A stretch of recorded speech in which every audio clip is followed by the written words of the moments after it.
Как отличить ислам от псевдоислама? Одной из самых больших опасностей для верующего является неверное знание о религии, которой он следует. Стереотипы, ошибочные трактовки и намеренное искажение фактов о религиозном учении приводят к тому, что человек, сам того не подозревая, погружается в пучину невежества и заблуждений.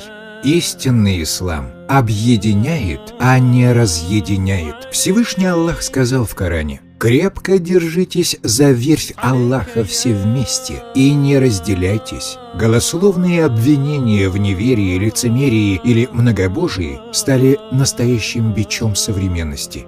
Пророк Мухаммад запрещал обвинять людей в неверии. В его хадисе сказано: «Если человек скажет своему брату в исламе: „О неверующий“, то это обвинение вернется к одному из них». Псевдоислам зовет к войне и насилию, а ислам – к самосовершенствованию и миру. В хадисе пророка Мухаммада говорится: «Воистину, Аллах добр и любит доброту». Главная битва мусульманина – это борьба со своими отрицательными качествами. Именно борьбу со своим эго пророк назвал великим джихадом. А в случае угрозы жизни или здоровью мусульманину дозволена только самозащита и запрещено нападение.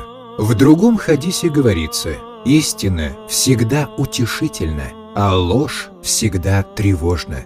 В наше время мусульманину нужно быть особенно внимательным и не следовать за каждым, кто говорит об исламе. История знает много случаев, когда противники религии в совершенстве постигали ее лишь для того, чтобы сбивать с истинного пути ее последователей. Помните, что атмосфера тревоги, беспокойства и враждебности не присуща исламу. Не дайте ввести себя в заблуждение.